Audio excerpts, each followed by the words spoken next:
нашиот сега веќе заеднички пријател Дейв. Thank you. Можеме ли да почнеме бидејќи допатува со авион од Лутон, благодарејќи на владата на Република Македонија имаме ефтини, нели? И ако лета равно, он ќе излета нагоре.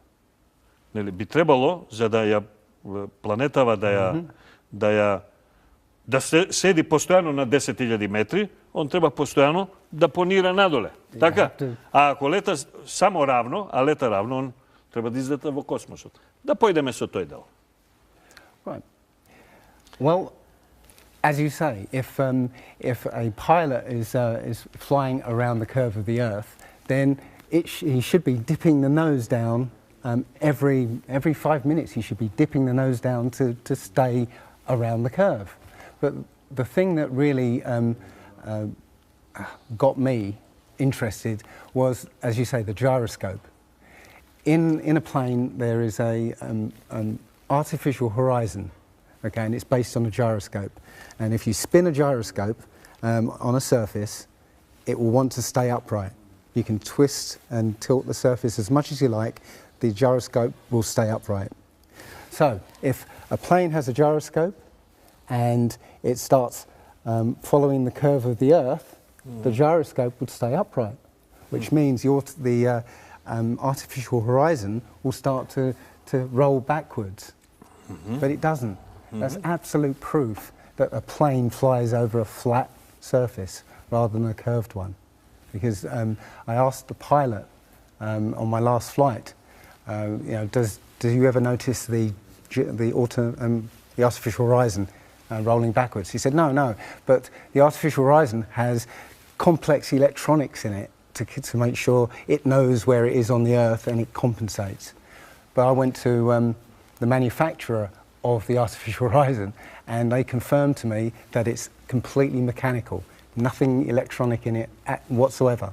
So it's literally just a gyroscope that can freely move. So that right there is proof to me that planes fly over a plane. No, none of it makes sense. The problem is that we're taught as children, this ball Earth lie, and you might ask as a child, what about the people in Australia? They're standing on the bottom of the globe, won't they fall off? And your teacher says, no, gravity. And you go, oh, okay. And you never go back to that question. But when you go back to it as an adult and start looking at it with a critical eye, right, the whole thing falls apart. As you say, the globe is spinning at 1,000 miles an hour. Neil deGrasse Tyson, who's a leading astronomer in America, tells us that the Earth is not a perfect circle, it is actually an oblate spheroid, it's squashed and wider at the equator. Yeah? So, значи по-стеснет е на половите, а по-широк е на екваторот. Exactly. So my question to him would be, why is there land at the equator? Because water will move more readily than rock. So if the Earth is spinning, the water will be collected at the equator. I mean, if you spin a wet tennis ball, the water shoots off at the equator, essentially. So all the water will be gathered around the equator. So why is there land at the equator? Doesn't make any sense. The other thing that's about the spinning Earth is looking at the stars. Now, directly above the axis of spin is the pole star, Polaris, okay, directly over the North Pole. Звезда Северница, што ја викаме ние. Right. And we're told that the reason that all the stars spin around the North Star is because the Earth is spinning at 1,000 miles an hour. Okay, seems to make sense because if you put a long exposure camera pointing at the North Star, you'll see the stars will make perfect circles around, perfect star trails. The only problem is the Earth is also orbiting The sun at 67,000 miles an hour. Okay? The sun is moving, dragging the Earth and all the planets up that way or that way at 600,000 miles an hour. So why do we see perfect circles? You know, because that's the slowest speed, that's slowest motion in that mix, and yet the Earth is moving 67 times faster that way, and 600 times faster that way. So you should see the stars do all sorts of strange motions, but you don't. You only see them make these perfect circles. That tells me that it's the stars that are moving, not the Earth. The thing is, what the scientists will give you is calculations and and theories why that happens. But we have experience. We see things and they either make sense or they don't make sense. What the scientists do is substitute our common sense and our intuition for calculations and theory, and we're supposed to believe the calculations rather than what we experience ourselves. There was a famous experiment back in the 1800s in England called the Bedford Levels experiment. Now, the Bedford Levels is a canal that is perfectly straight for 6 miles. Okay, so what a chap called Samuel Rowbotham did was he took a telescope, put it in the water about 8 inches above the water, and he had a friend, in a rowboat with a flag on the back, row all the way to the other end, and he was able to see the flag on the back of the rowboat the whole distance. Now, according to spherical trigonometry, the curve of the Earth is 8 inches per mile squared. So over 5 miles, that's 5 times 5, 25, times 8, which is 200, works out, that's 200 inches, which works out at 16 feet. That means the boat should have been 16 feet below the horizon. He shouldn't have been able to see the boat. Now, the scientists will say, oh, refraction and this and light bending around the Earth and stuff. But the fact is, it's perfectly flat, and he in his book, he puts forward many arguments that show that, or many experiments that show the Earth is always perfectly flat. Нас официјалната наука ни кажува дека бродот кога доаѓа од Well, it's they say that you see the mast, go down last.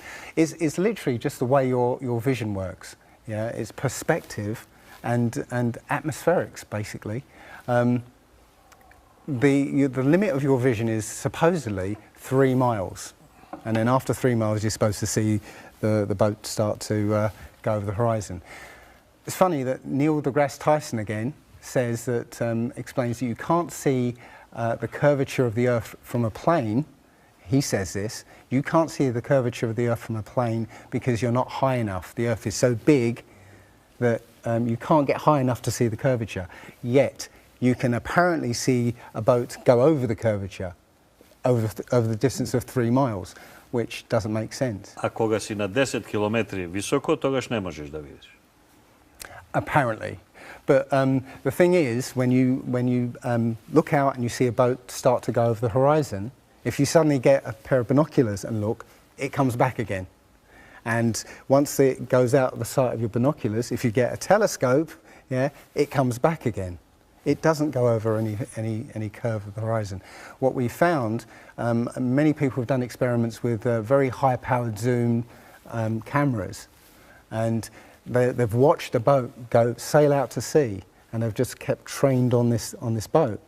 And what they see is, after a very long distance, you see an atmospheric effect where the bottom of the boat disappears and the top of the boat inverts, so you see a sort of mirror image. And that, with your eyesight, basically the bottom of the boat just melts into the horizon. So it looks like it. Има многу луѓе што се занимаваат со оваа проблематика, има многу минало, особено во Америка, во Соединените Американски држави. Well, you're not supposed to see them, not supposed to be able to see them, but you still do. One of the best examples of that is the Antwerp Notre Dame spire, which can be seen something like 240 kilometres away from, from the spire. So that should be over a mile below the horizon, and you can still see it. There's been a few famous examples just recently of a man who took a picture across the Great Lakes from Michigan and was able to see, I believe it's Chicago, which he shouldn't have been able to see. And the television station basically said it was a mirage. But they always say it's a mirage, but for a mirage to happen, you have to have very specific atmospheric conditions. And there have been so many people who've seen exactly the same thing on different days, different seasons, always the same. It's not a mirage, it's simply that you're looking across a plane. Ima isto taka jedna druga praktična rabota koja gi koristat The thing about the way of the sea, again, it's the way your vision works. You see in a kind of pyramid shape. Yeah, you have a horizon at your eye level, and everything above the horizon will go down into the horizon. Yeah, everything below the horizon will seem to go up. Just like if you're in a long hallway, you'll see that the walls will start to move in, and the roof and the floor will start to move into the centre. Yeah, so literally. Between you and the object you're looking at, there's all sorts of things, sort of like waves going up and down. And while you can't see them, if they're beyond the limit of your sight, sometimes they can still obscure what you're looking at. But it's just because they're between you and it. And it's just the way, it's literally perspective. It's better if I could draw a diagram, but it's a very difficult subject to get your head around if you're not used to it. But it is perspective. One sort of other proof is there's a place in Bolivia called Salar de Uyuni, which is a salt flat.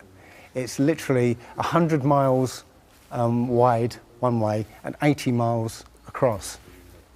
And it's perfectly flat.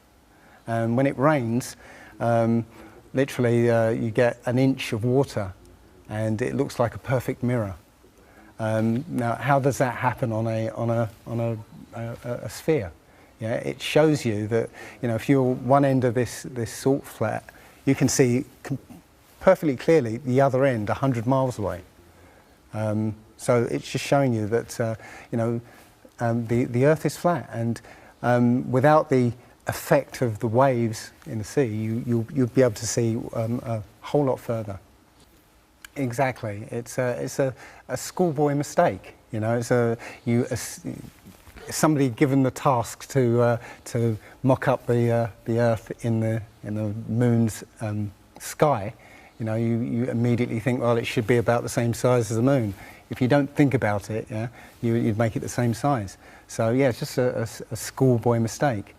The other thing is, if you were to go to NASA and download one of their photos of the Earth in the moon's sky and put it in Photoshop, okay, drop the saturation and the levels down, you'll see that the Earth has been pasted in, because you'll see a rectangular box around the Earth. It's all fraud, it's all fake. Pretty much everything NASA puts out is fraudulent. There are no images of Earth from space. The only one that NASA actually claims is a photograph was from 1972, and it's the famous picture. It's got Africa sort of near the top, and it's the same picture they've been using for the last 40 or 50 years in every textbook. Every other image is what they call a composite. It's Photoshop.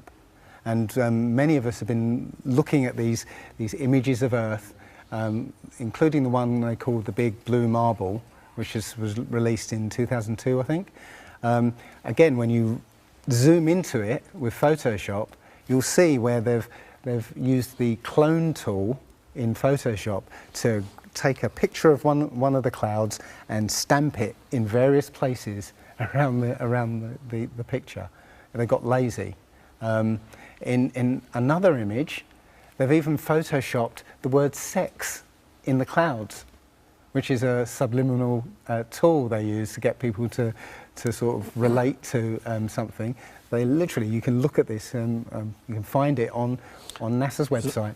Znači ti tvrdiš дека не постои ниту една релевантна снимка на видео или фото од Вселената направена на Земјата. Absolutely none. Absolutely none.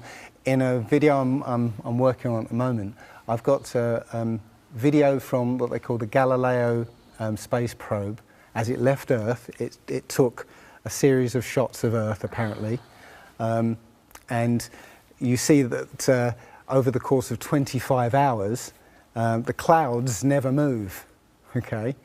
Now, I happened to find some pictures of satellite pictures of Earth, and I noticed that in these separately taken satellite shots, the clouds were exactly the same as the ones in the in this Galileo shot. So it's a cloud map. Што мислиш ти, зошто еве на овија тавно, барем мене ми личи едноставно, ви слика и сега. Yeah, it would be very simple, wouldn't it? It would be very simple indeed to just silence everybody, you know, put an end to this topic once and for all, turn the Hubble round and show us Earth in real time, zooming in onto a place so that we can see what's happening at that place, and we know that there is something up there looking down on us from space. But they will not do it. They can't do it. It can't. It doesn't exist. It literally doesn't exist. Well, that's absolutely right. When you go onto the plane tracking software, you'll see hundreds and hundreds of flights over the northern hemisphere, and you can track those flights from beginning to end. When you look at any flight in the southern hemisphere, what you'll find is the flight takes off and disappears off the tracking, usually about an hour after takeoff, and then later on will reappear an hour before landing.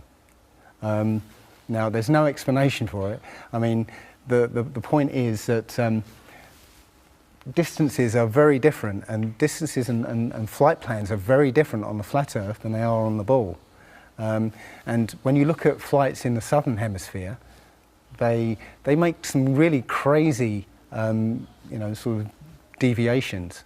So, for instance, if we look on here, let's say a flight from Cape Town over here to Australia, say Sydney in Australia, they will take you to Dubai first, somewhere around here, yes. So they'll fly you thousands of miles north. Over над подебелиот дел од планетата, значи. Right, well, just recently there was a case of a woman who was pregnant on a flight, and she was her waters broke on the flight.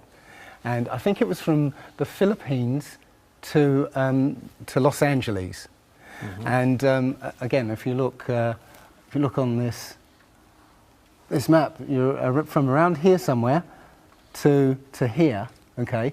Now they were flying across, and literally her waters broke, and they had to divert. They had to land. So instead of either going back to the Philippines or going on to Los Angeles, they landed in Alaska. Which again, if you look on the flat map, it's again a straight path from the Philippines over Alaska to Los Angeles.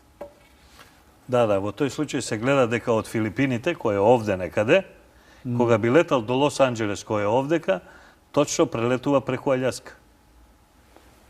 So they diverted to Alaska because it was closer. The other thing, again, flights from Santiago, Chile to Los Angeles, Santiago, Chile to Australia, right, will usually stop in Los Angeles. Again, you can see on the flat map that it's, again, a straight path. Da, znači od Avstralija da otide vo Čile, ovdje na jugot, na Južna Amerika, praktično provalja bez malku vo ravna linija preku Los Angeles za da sleta ovdje. Yeah. So it all seems to make sense, and if the only thing that would sort of confirm it or disprove it would be GPS, but you know, hey ho, GPS doesn't work in the southern hemisphere. This is an issue because there have been a few people who said they've taken flights that have taken only 14 hours, and they're direct flights from Australia to South America. Up until these people came forward, and again, I haven't seen any real evidence that they have taken these flights. They told me they've taken these flights, but who knows? They can actually advertise a flight that's direct. You know, they can price it out of the range of most people to take, and then if anybody does take it, they could cancel it. I don't know. I haven't had direct experience of these flights. So Imam jedno stupidno tvrdenje na Zoran Kitevski. I don't think any flights actually fly directly over the North Pole at all. I think they skirt the North Pole, but I don't think they fly directly over the actual pole. So I don't know if it's to do with magnetics. The only thing I do know is that nothing flies over the South Pole, because again, on a flat map, the South Pole, the continent of Antarctica, is the ring around the Earth. So you know, you can't fly over the ring and get anywhere. That's why we're not allowed to go there. Yeah, we're the United Dobro, to je Nations. следното прашање. Зошто се лимитирани истражувачките мисии на Јужниот пол? Well, I mean, think about it. It's the only treaty that's you know, all these countries have signed and never broken and completely agreed on. It's the only one. And you know, what treaty is there that everybody's agreed on? We're being kept away from it for a reason. You know, they have some scientific bases there, yeah, and literally it's controlled by the military. If you try and go there by yourself, you will be sort of picked up and escorted back. There was a guy called Jarls Anderhoy who tried to take a mission to the Antarctica, and he was picked up and taken back by the military. It's a good reason, because they don't want you finding out what's beyond. The truth is out there. The truth is beyond the edge of Antarctica. Ја има она позната воена акција веднаш после Втората светска војна, каде што цела флота предводена од амерички адмирал на два пати се обидува да направи. Yeah, and Admiral Byrd he actually did four expeditions. And 4. And most of them were military expeditions with huge military groups. You know, thousands of people, you know, planes, boats, the works. And yes, he confirmed in an interview that he discovered a land, a continent as big as the continental United States out there, that was with warm water lakes and mountains and everything, that was completely uninhabited. And he described it as the other side of the South Pole to Middle America. So on the globe, that means it would be somewhere in the Indian Ocean. There's a huge continent that nobody knows about. So yeah, there's more going on than meets the eye. The other thing is, after Admiral Byrd came back after his last expedition, Antarctica was sealed off, and both America and the Russians started firing nuclear missiles straight up. Now, in America, that was called Project Operation Fishbowl, and it came under something called Project Dominic. Well, Fishbowl you know, it makes sense because it seems like Admiral Byrd found the edge of the dome, okay, while he was out there. And as soon as he left there, they started firing missiles straight up, I believe, to try and test how far that dome went. If you look at the footage of these explosions, what you'll see is an explosion. Well, when a bomb goes off in midair, it's a fireball. It expands in all directions and mostly up. Okay. Now, if you look at these explosions on Operation Fishbowl, they explode outwards in a ring, which means it's exploding against something because it can't rise with the heat. So it's exploding against something and exploding outwards. Okay, and the middle of the explosion, you'll see it glows, you know, hot, and then it cools over time. So it looks to me like they were exploding against a dome. Now, I said it was Operation Fishbowl, obviously Fishbowl, but there's a chap called Rob Skiba who discovered that the Project Dominic, the word Dominic means of the Lord, Fishbowl of the Lord. So I believe they clearly know that we're in an enclosed system, and Admiral Byrd found the edge, and they've tested to see how far it goes up. Се обидува неколку луѓе да го објаснуваат тоа, знаеш, затоа што ние со гравитацијата сите заедно патуваме, па и тоа и зрното патува, меѓутоа тоа мене така не ми личи. Well, it's not right because they will also say that if a sniper is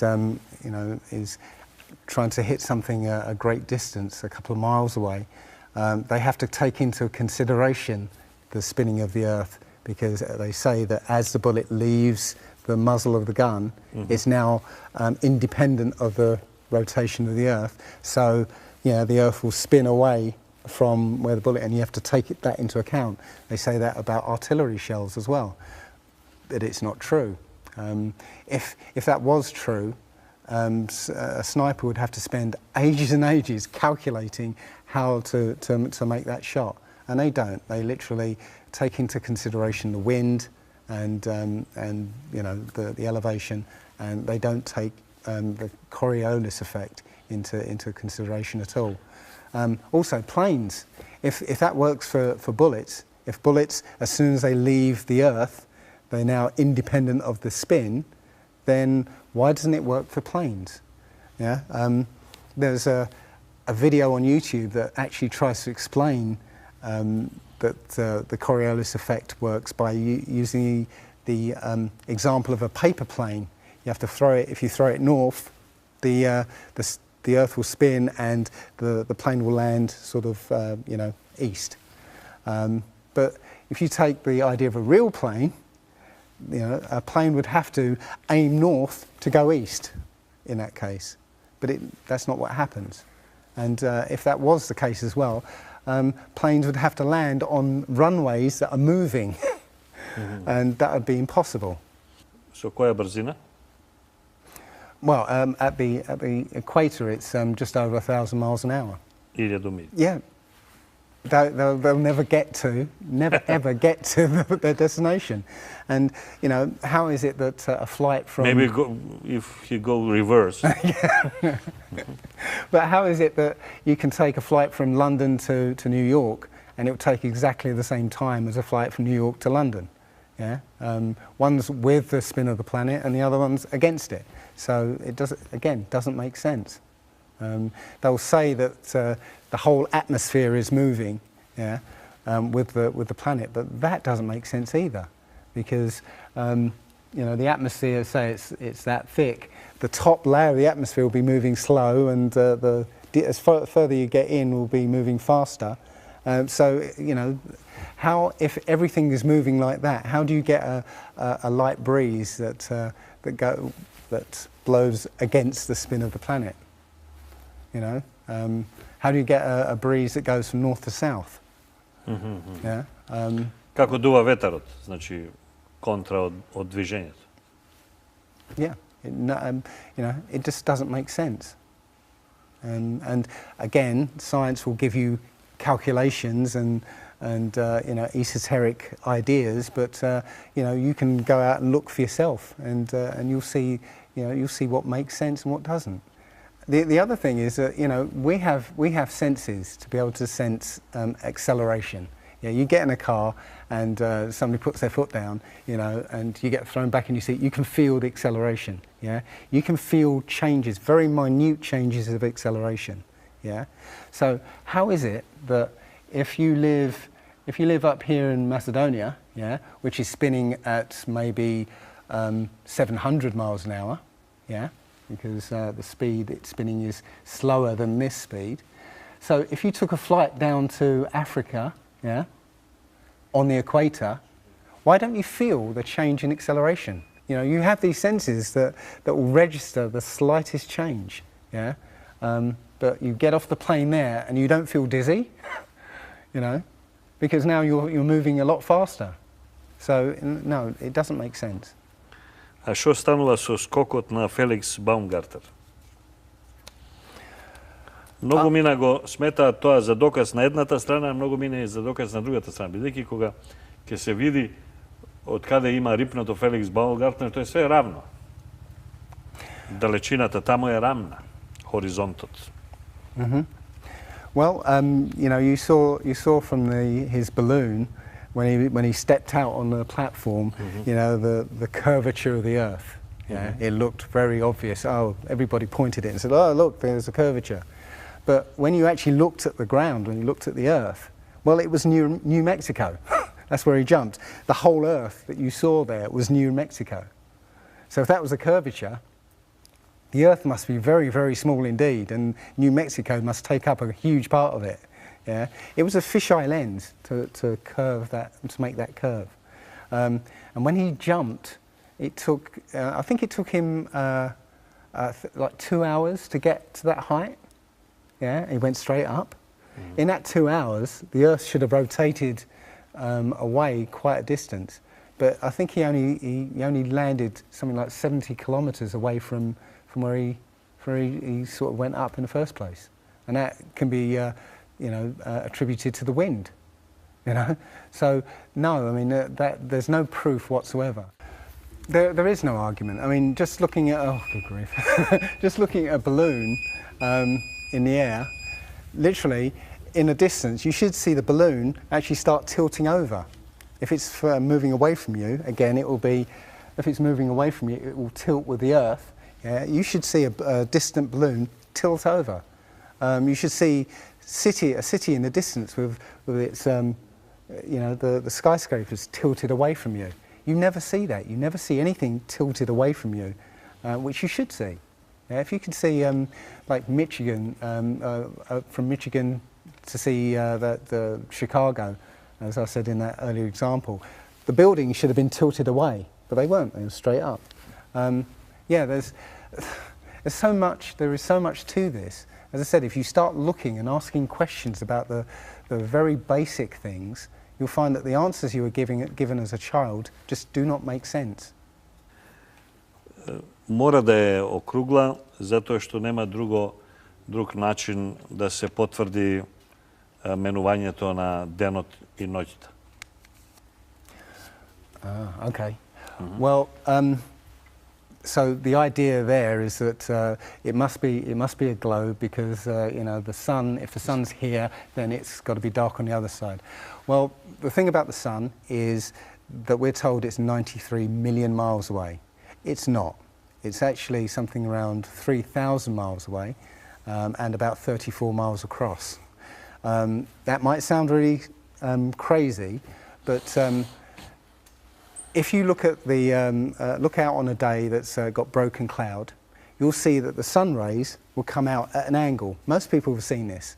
The rays come down in angles. If the sun was 93 million miles away, then all the light will be coming parallel. So if you imagine, there's no way to show 93 million miles, but something way over there, all the light that reaches this globe will be parallel. There's no way that light can come that far and spread out like that. Now, if you follow those light rays, you'll see exactly where the sun is. And as I said, it works out to be about 3,100 miles. Now, if that's the case, and the sun is circling over this flat plane, yeah, its light range is limited. So it's illuminating the part of the Earth it's like over at the moment. So, say over Europe, it might, or over South America there, it's over there. Well, Australia's going to be in the dark because the sun isn't going to throw enough light to illuminate Australia. Yeah. Now, most people say, well, I see the sun rise and set. How can that be if it's just going round in a circle? Well, that's perspective again. If you actually see video of the sun coming up and going down, many times you'll see that the sun starts off as it's coming up very, very tiny, and it gets bigger as it gets closer to midday and then gets smaller again. It's literally that effect of perspective, you know, with some things above you, like the ceiling in a hallway, yeah, as it goes further away, it will seem to sink down towards the horizon until it disappears beyond the limit of your sight. And that's all you're seeing. You're seeing literally the sun circling overhead, but seeming to set. Sure. There was a YouTuber called Refi who did this detective work. There was a team in California that launched a rocket 75 miles up. And you can find this video on YouTube. It's difficult to watch because the cameras, there were 7 cameras on this rocket, and it was spinning as it went up, so it's very, I say, difficult to watch. But this chap, Refi, studied this video meticulously, looking for some kind of mistake or some kind of evidence, and he realised that he could see the moon. So he went online to a website called timeanddate.com, where it will show you graphically where the moon and sun is at any time on any day. And he did a bit of detective work to find out exactly when the rocket was fired, and found that the moon should have been on the other side of the planet, over Australia. Now, the rocket was 75 miles up and it could see the moon, but anybody down on the ground wouldn't be able to see it. But the point is that if the moon was over Australia, on the other side of it would be on the other side of the planet, which is, okay, there. So down there on the other side of the planet, and the rocket went up here. So there's no way that rocket should have been able to see the moon on the other side of the planet. Od sprotivno, znači ako raketata ovdека poleta gore, ne može go vidi mesecot koji je od drugата strana. Sprotivno, ako вака ја гледаме земјата, ако овдека ракетата полета 70 милји, значи 130 километра, во тој случај може да го види месецот кој е овдека некаде над Австралија. Така, не ли? Exactly. Yep. So, but as I said, people on the ground wouldn't be able to see it, but from that vantage point, 75 miles up, yes, you can see it. Right, well, if you watch the trajectory of the space shuttle, it doesn't go straight up, it always goes in a curve and out to sea. Yeah, and if you see it... Why is that? Well, because it... Is it normal to go straight up? Well, as fast as he can to go out of the atmosphere? I've been talking to a few people in sort of the scientific community, and they'll say, no, straight up isn't the right way to go. You have to sort of go sort of around the curve and get speed to get into orbit. But still, the point is that they actually go horizontal. The space shuttle goes horizontal. It never goes any further up. It goes horizontal, very, very low down in the atmosphere, because it drops its external tank while it's still in the atmosphere. So, you know, it's still in the atmosphere while it's horizontal. So it never gets any higher, and it goes out of sight. Not because it goes too high, because it goes too far downrange. And it seems that nobody's ever on the space shuttle, and the proof of that is the Challenger disaster. In, I believe it's 1986, the Challenger exploded just after takeoff and killed 7 astronauts. But it turns out that 6 of the astronauts are still alive, and most of them are using their original names. And you can find pictures of them. They're using the same names, and they're doing ordinary jobs now. Teachers, lecturers, lawyers, whatever. But they're still alive. So Dobro, što misliš, što se slučilo sa toj Space Shuttle koji će poleta posle? I think it's a mock-up. I think it's an empty shell and literally just dishes in the sea, out of sight. And they have a plane that's mocked up to look like a space shuttle. And you can see whenever the space shuttle lands, you can hear it. It's a loud jet engine. You watch any video of the space shuttle landing, you can tell it's a jet engine. It's a jet-powered aircraft. That's it. It's not a glider. In my video, I show you a glider, how that seems, and then I show you the space shuttle. And yeah, it's not a glider. It's an aircraft. And that's what they're fooling us. They're taking billions of dollars in and giving us images and fake planes for that 10 billion, you know, however many billions of dollars it is. Ne nije logično svi tu isprave zdava. Kako ova odi u rikverc, odi nagore? Exactly. It's I say this in the video that that you've got the external tank and the space shuttle. Yeah, it's like horizontal at this point, and then they drop the tank. Okay. Now the space shuttle isn't powered at this point because the tank has all the fuel. Yes. Okay. So when the engine stops, the tank is dropped. Basically, the space shuttle and tank should follow the same path because neither of them are powered. They should both fall in the same way. Now, because the tank has all the fuel, those pods on the back of the space shuttle aren't fuel tanks. They have a very, very small amount of fuel in there for orbital manoeuvring. But from this point, which again is still in the Earth's atmosphere because the tank, you know, is falling there, it now has to go from there into orbit. They haven't got the fuel there to insert it into orbit. Right? They say they've got lots of, you know, they've got these engines that will take it there, but they haven't got the fuel. Where's the fuel coming from? And if they use the fuel to get into orbit, how are they going to manoeuvre if they use up the fuel? I mean, it took all that fuel to get them that high, which was, again, still in Earth's atmosphere. They need something similar, a similar amount. A ako se raboti za inercija od brziната, во тој случај и резервоарите со гориво треба да продолжат да идат. Yeah, but first thing it does, it starts falling down. It starts following that curve that we see if we throw a stone. Yeah, what goes up must come down, and literally we have not ever seen anything that has ever gone up and not come down. We've just been given, and you said it actually quite nicely. Disneyland is right next to there, and Disney and NASA. Entertainment. Yes. Disney and NASA have worked very closely together. Disney worked with NASA on the moon project.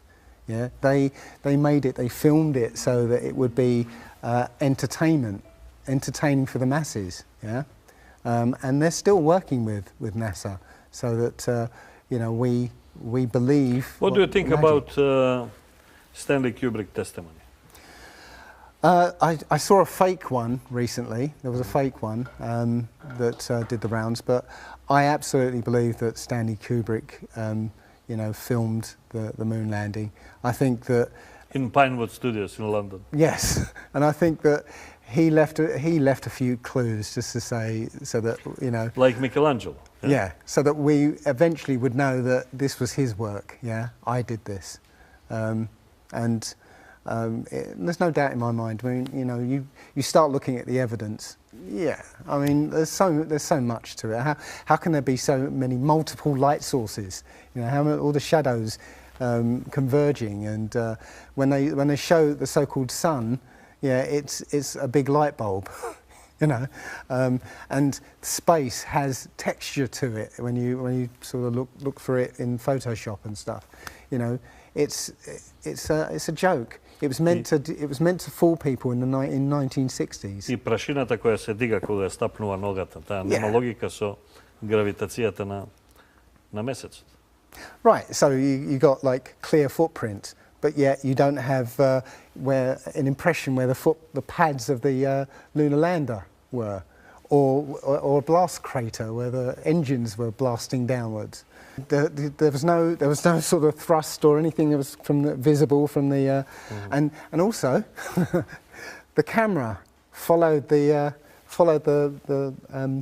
capsule straight up, right, and it followed it very precisely, right, and it stopped when it started to pitch over, right. Now NASA says, oh, we did it remotely. Well, there was a 2 or 3 second delay between sending signals and the camera starting to respond, and then another couple of seconds for them to see what's happened. So it's next to impossible to get that sort of accuracy with that kind of and it's only done once. I mean, they can't sort of keep doing it over and get it right. You know, they do it once and they got it right the first time. So no, it's either they left an astronaut on the moon to film them, or it was fake. It was fake. It was absolutely fake. There's not too many people involved in this. I mean, NASA controls space as such. The other agencies have popped up, but literally it's a money-making scheme. NASA makes, you know, hundreds of billions of dollars a year. Добра, а русите? Okay. The Russians, okay, they're getting in on the act as well. You know, they make money from this. Yeah, it's money for old rope. You know, they give images and video and you know. Да, меѓутоа има неколку земји кои имаат таква технологија.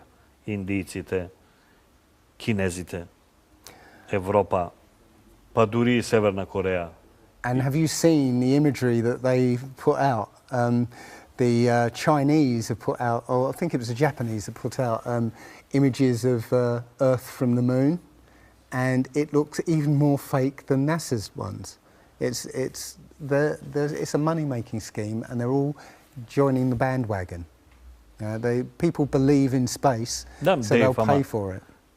Со толку многу години, па ако сакаш и векови, скриено. Премногу е огромно ова. Well, but you know, that isn't the first thing that's been hidden over the years. I mean, we're all driving petrol cars because 100 years ago, the Rockefeller, the Standard Oil, it was Rockefeller, yeah, the Rockefeller family basically cornered the market on oil, and the car industry was going electric.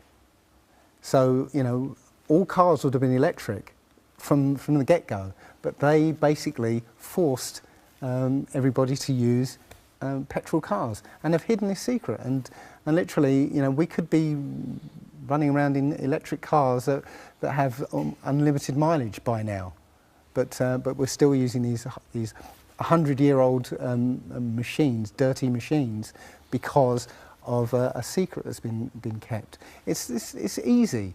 If everybody's been trained into believing that this is real, right, and there's space, and it's within our interest to explore space and you know, go to the moon, go to Mars, yeah, people will pay for it, and they're making billions. And yeah, there's more to it, because I believe there's a big deception coming, and it's to do with aliens, because now since Roswell, 1947, that was the first time anybody had ever understood the idea of aliens. But since then, we've been bombarded with science fiction and the idea of aliens, and most people believe there are aliens out there. So they've prepared us for an alien invasion or an alien saviour. And I think the flat Earth came along at the right moment to educate people, to make people believe or understand that we've been lied to. And if you know, as I know in my heart now, that that is real and this isn't, I will not be fooled by aliens coming, because there are no aliens. There's no space. Yeah, it's all fantasy by Disney and NASA. Well, the Bible has a very, very clear view of what this place is, and it matches that place more than it matches this. Okay, and what it says is the great deep is under it, just water. It's just deep water, and above the firmament is water. And you know, it says in Genesis that he separated the water below from the water above, and made a space, and then made dry land appear out of the water. So what's under the flat Earth? Well, it's water, and it just goes on. Again, I don't know for sure, because I've not been under there. I don't know what's past the outside of, or the you know, the first few hundred miles of Antarctica. But everything I've seen over the last year and a half tells me that that is true and this isn't. And I'm starting to believe and trust my intuition about this. Well, I mean, there's much more. I mean, nobody has actually really gone all the way across Antarctica. Yeah. Now, there are millionaires out there who could, you know, assemble the resources to make an expedition and completely, you know, go across and chart Antarctica and make a name for themselves, being the first person to do that. Yeah. But nobody ever does. One thing I was going to say, which is slightly totally off topic, but the topic I really want to go to is that people, ordinary people, have become scientists through this. Okay, you know, the science community is ignoring a lot of the things that we're looking at, and so normal people are going out and doing experiments. And one of the experiments has turned up an amazing fact that we've not been told, and it destroys the whole idea of this heliocentric system, and that is the moon. If you get a piece of card, put it on the floor, and sort of you put another piece of card to act as a barrier for the moonlight. So you have the moon above, card on the floor, and a piece of card in front to shield half of the card. Yeah. Now, a lot of people have these laser thermometers. Now, you can actually measure the temperature of the moonlight next to the temperature of the shade of the moonlight, and you'll find the moonlight is colder than the shade, the opposite from the sun. So the moon is throwing out its own light, and that light is the opposite from the sun. Now, that tells you that it's not reflecting the sun's light. It's producing its own, and its light is different from the sun's. So, you know, the scientific community have not told us this, yeah, because they won't tell us this, because it destroys this idea that the sun is, you know, is lighting up the moon. This world is very different from what most people think it is. There are very powerful people who essentially rule this world right now, and the ordinary person is a slave in this world, and slaves aren't educated. You know, they're taught what they need to, or you know, they need to know. That's it. They're not taught truth. They're taught what they need to know, and so you're taught enough so that you can, you know, do the paperwork and operate the machinery, but you're not meant to know what's really going on, because that's the power they have over us. They know what's going on, what, you know, how this world works. We don't, so they can control us. One of the things about slavery is the slaves weren't freed. They were never freed. When the 14th Amendment or 13th Amendment, I can't remember which one, actually made everybody a slave. The citizen Actually, it was opposite. Yes, Instead of slaves to be free, free people became slaves. exactly. It was So if you're a citizen of a country, you're a slave. That's what a citizen is. So they literally extended the slavery to everybody and made it an open prison. Mhm. Yeah, and that's where everybody in the world lives now. We're slaves to very powerful masters. на малку поголема слобода, не сме во некои ептен тесни зидови затворски. Yeah, we don't see bars. No. Yeah? The bars are the borders of the country. Right? You have to use a pass to get out, and they'll let you out if you show them your pass. Yeah, and sometimes they won't let you out. You know, as I was coming here, I was lining up to go on the plane, and somebody in front of me was told, no, you can't fly. They found something in your bag, so you can't fly today. So, you know, we have, as I said, we have natural rights to travel anywhere on this earth. We were born on this earth. We have the right to travel anywhere. But our masters have kept us in small, open prisons that you need to get permission to move around. Okay, that's a big question. The main question. Well, as you said, you know, this idea that billions of years ago nothing exploded and then everything came out of that nothingness, ridiculous. But they try to make you believe that the idea that a supreme being, a creator, created this is ridiculous compared to that idea. I mean, if you look at it objectively, I would lean towards a creator because there's so much that points to the fingerprint of a creator. But it's no less ridiculous than nothing exploding and becoming something. In my opinion, the Big Bang theory and the theory of evolution and the ball Earth theory are all interlinked, and they're all there to make us feel as though we're insignificant. We're small, tiny, miniature, unimportant pieces of slime crawling around on a speck of dust in an infinite universe. If that's true, and there's no purpose, there's no meaning to anything, then our owners can do whatever they want with us. Then, this is all accidental, so food can be genetically modified because it's imperfect. We can be modified because we're imperfect.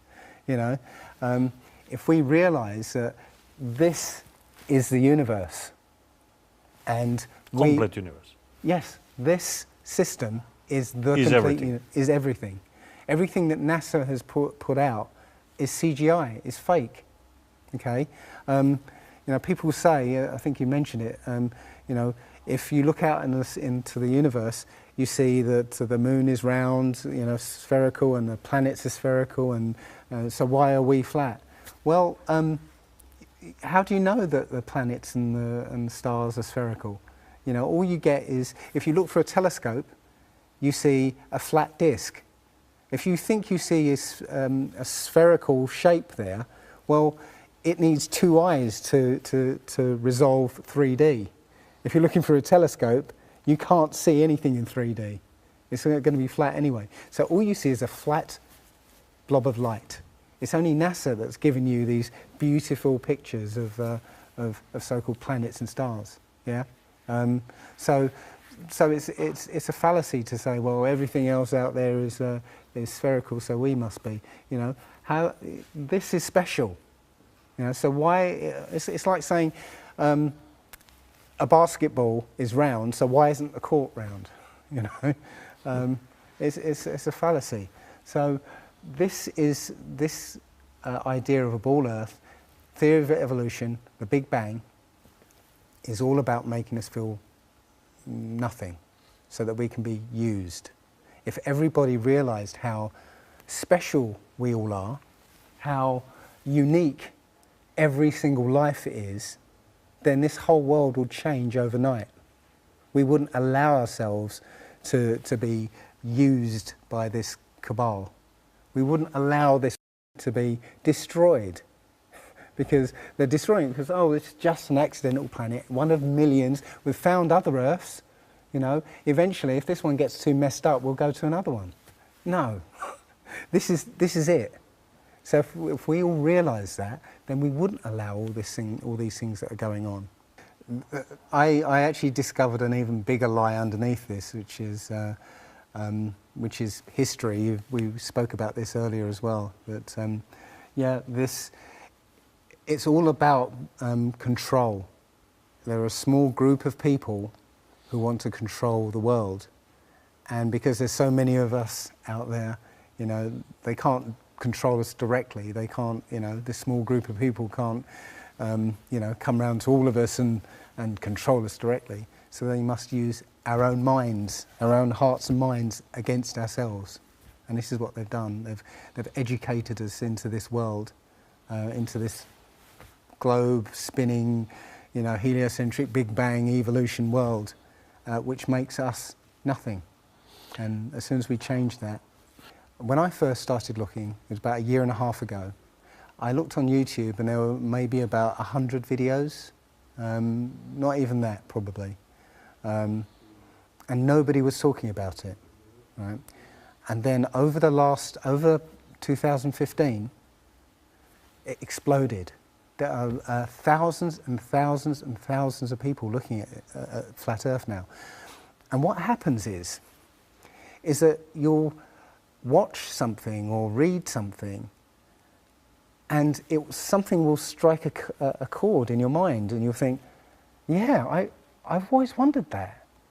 And what will happen is you will start feverishly researching. I mean, what happened to me was, as soon as I got that, I spent every waking hour looking for things and testing things, and this seems to be replicated with thousands of people around the world who suddenly come into this. They start, you know, researching and getting a passion for this, because this is what I think, it's the truth, and we recognise the truth when we hear it, and you know, we feel it, and this I believe has come at the exact right time, so that we awaken to what's going on in the world. Nothing else, you know, 9/11 even hasn't awoken people, right, to this extent.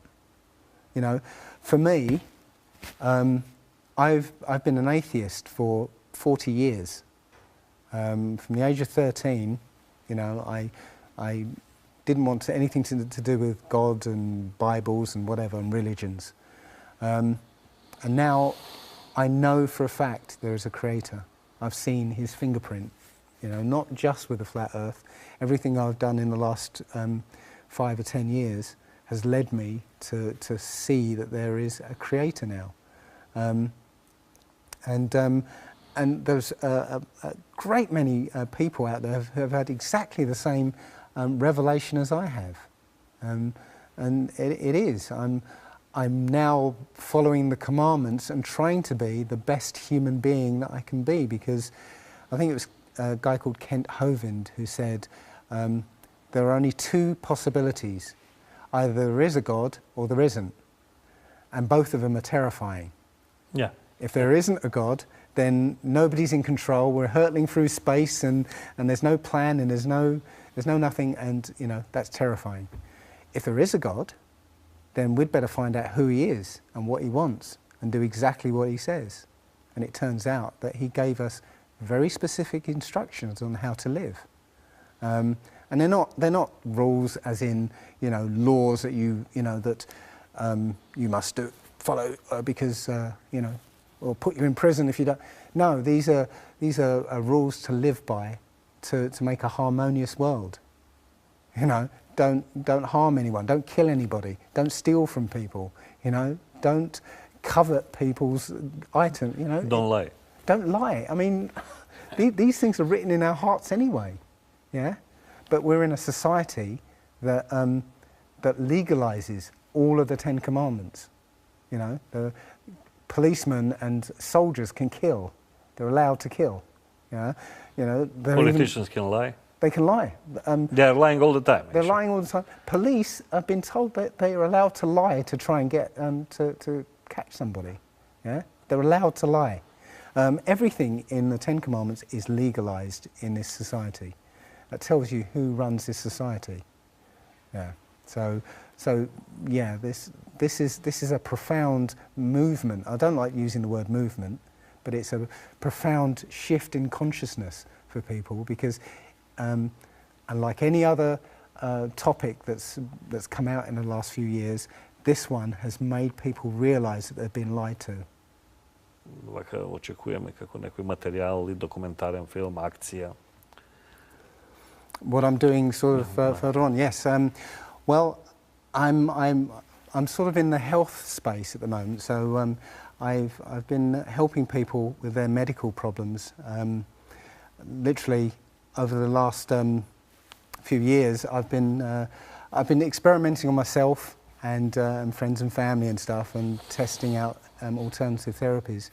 And basically, I've got a set of therapies that will help people heal themselves of anything. Doesn't matter what it is, whether it's diabetes, cancer, whatever.